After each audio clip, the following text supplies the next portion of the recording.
ఇంద్రశోభన్ గారు ఇంకొక పాయింట్ దీంతో క్లోజ్ చేద్దాం, మనం కంక్లూడ్ చేద్దాం. ఓట్ చోరీ దేశవ్యాప్తంగా రాహుల్ గాంధీ ఓట్ చోరీ జరిగింది, బీజేపీ చేసిందంటూ ఆధారాలు బయట పెడుతుంటే జూబ్లీహిల్స్లో మీకు సంబంధించిన ఆధారాలని కాంగ్రెస్ పార్టీ ఓట్ చోరీ చేస్తుందని తీవ్ర విమర్శ ఆరోపణ. ఈవెన్ ఎన్నికల సంఘం కూడా మీ అభ్యర్థిపై నవీన్ యాదవ్పై కేసు బుక్ చేసింది, ఓటర్ ఐడి కార్డులు ఏదో పంచారని. దానికి సంబంధించి కొద్దిసేపటి క్రితమే కేటీఆర్ కూడా పవర్ పాయింట్ ప్రజెంటేషన్ ఇచ్చారు. ఆయన ఏం ఆరోపించారు చూద్దాం, అదొకటి మాట్లాడి కంక్లూడ్ చేద్దాం డిబేట్. కేటీఆర్ 42 ఓట్లు ఉన్నాయి ఈ అడ్రస్లో అని చెప్పి ఓటర్ లిస్ట్ అది పెట్టారు.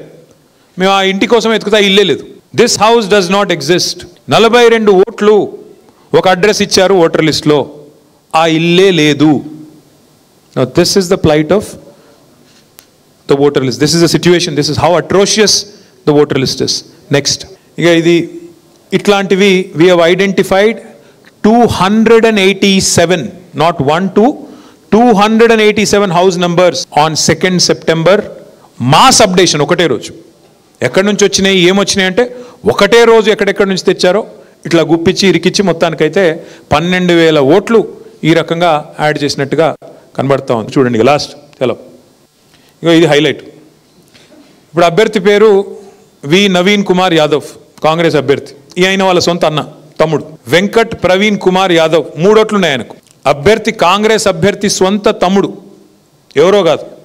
ఈయన పేరు వి ప్రవీణ్ కుమార్ యాదవ్, ఫాదర్ పేరు శ్రీశైలం యాదవ్ గారు. House number 8-3-229. కింద చూడండి ఎంత తెలివిగా మార్చారో. అది పైన రెసిడెన్స్, కింద ఆఫీస్. 8-3-229/S/3/5. ఇంకో హైలైట్ ఏంటంటే 3వ ఓటు రాజేంద్ర నగర్లో ఉంది. 2 ఓట్లు జూబ్లీహిల్స్లో ఉన్నాయి, 1 రాజేంద్ర నగర్లో ఉంది. 3 ఓట్లు. రైట్ ఇంద్రశోభన్ గారు, 12,000 ఓట్ల ఓట్ చోరీ జూబ్లీహిల్స్లో నమోదైంది అనేది ఆరోపణ. 2 ఓట్ల స్వయంగా చూపిస్తున్నారు. ఏం చెప్తారు దానికి? అంటే అనుకోకుండా జరిగినాయా ఇవన్నీ, లేకుంటే ఉద్దేశపూర్వకంగా జరిగినాయా? నవీన్ యాదవ్ ఓటర్ కార్డులు నవీన్ యాదవ్కి ఎలా వచ్చాయి, అది ఒక కేసు కూడా బుక్ అయింది. ఏం చెప్తారు దానికి?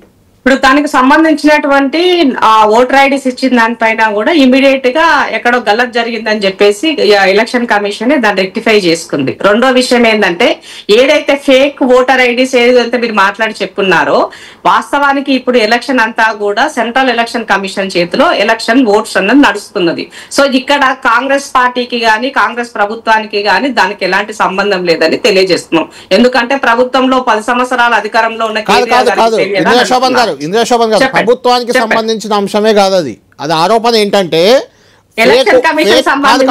ఫేక్ ఓటర్లు ఫేక్ ఓట్లను నమోదు చేశారు. ఆ ఓటర్ కార్డులను నవీన్ యాదవ్ పంచారు డైరెక్ట్ అభ్యర్థిపై. నవీన్ యాదవ్ తమ్మునిపై 2 ఓట్లు ఉన్నాయి అనేది. 3 ఓట్లు. ఇప్పుడు ఏమంటానంటే నేను ఎలక్షన్ కి సంబంధించినటువంటి దానికి మాకు సంబంధం లేని అంశంలో మాకు పార్టీకి కాదు ప్రభుత్వానికి కాదు, అభ్యర్థి గురించే మాట్లాడుతున్నాం. అభ్యర్థి అంటే అభ్యర్థి ఎక్కడి నుంచి ఎన్రోల్ చేసుకుంటాడు? అభ్యర్థి ఎందుకు ఫేక్ ఓట్స్ ఎన్రోల్ చేసుకుంటాడు? తనే ప్రధాన అభ్యర్థి అని అనుకున్నప్పుడు ఇలాంటి పనులు చేస్తారా? ఎవరో కావాలని వాంటెడ్ గా తనని బ్లేమ్ చేయడం కోసం చేసి ఉంటారేమో. ఎందుకంటే సోషల్ మీడియా చూస్తున్నాను, చాలా దారుణంగా అబ్బాయిని ట్రోల్ చేస్తున్నారు, రకరకాలుగా ట్రోల్ చేస్తున్నారు. అంటే అతను గెలుస్తాడని ఆల్రెడీ డిసైడ్ అయిపోయింది కాబట్టి ఈ రకమైనటువంటి ట్రోల్ చేస్తారని అడుగుతున్నాను. ఒక స్థానికుడుగా లోకల్ ఉన్నటువంటి బీసీ బిడ్డకు టికెట్ ఇస్తే ఇన్ని రకాలుగా ఇంత దారుణంగా అతని పైన ఎదురుదాడి చేస్తున్నారు కదా. అసలు ఇది అర్థం ఉందా అండి? ఒక లోకల్ గా ఉన్నటువంటి వ్యక్తి, తెలంగాణలో పుట్టి తెలంగాణలో పెరిగినటువంటి అభ్యర్థికి ఒక బీసీ అభ్యర్థిని ఎన్నుకుంటుంది, అతన్ని అభ్యర్థిగా నిలబెడితే దాన్ని డైజెస్ట్ కాకుండా మొత్తం అంతా కూడా దానిని అతని పైన ఎదురుదాడి చేసే ప్రయత్నం చేస్తున్నారు. సో ఇలా ఓట్ చోరీకి సంబంధించి దేశవ్యాప్తంగా రాహుల్ గాంధీ గారే పెద్ద ఎత్తున ఎలక్షన్ కమిషన్ పైన కంప్లైంట్ చేస్తున్నారు. ఎలక్షన్ కమిషన్ ఎలా తప్పులు చేస్తుందో, ఎక్కడెక్కడ వాడుతుందో, దీనిని ఏ రకంగా ఉపయోగించుకుంటుందో కేంద్రంలో ఉన్నటువంటి వాళ్ళని తెలియజేస్తున్నాము. అలాంటప్పుడు ఈ రాష్ట్రంలో అది ఉన్నటువంటి మేము అలాంటి అభ్యర్థిని ఎన్నుకుంటామని మీరు ఎట్లా అనుకుంటున్నారు చెప్పండి? సరైనది కాదు. ఎవరమైనా కూడా ఒక బాధ్యతాయుతమైన సామాజిక స్పృహతోటి ఎలక్షన్ ట్రాన్స్పరెంట్ గా జరగాలని కోరుకుంటాం. 100% నవీన్ యాదవ్ అనే వ్యక్తి గెలుపు ఖాయమైంది కాబట్టి ఈ రకమైన కాస్త సమయం వేచి చూద్దాం. తినబోతు రుచులు ఎందుకు గానీ వేచి చూద్దాం. అయితే ఓట్ చోరీ గద్దీ చోడని ఎందుకన్నారు? కేవలం ఎన్నికల కమిషన్ పరిధిలో ఉన్న అంశము ఓట్ల చోరీకి సంబంధించి అంటే రాహుల్ గాంధీ గారు రాజ్యాంగాన్ని పట్టుకొని బీహార్ ఎన్నికల సందర్భంగా అదేదో దేశవ్యాప్త నినాదాన్ని చేసి ఓట్ చోరీ గద్దీ చోడని ఎందుకన్నారు? ఎన్నికల కమిషన్ మీదనే చర్య తీసుకోమని అనాలి కదా. మరి ఓట్ చోరీ గద్దీ చోడు అన్నారంటే బీజేపీ చేసిందనే కదా అర్థం.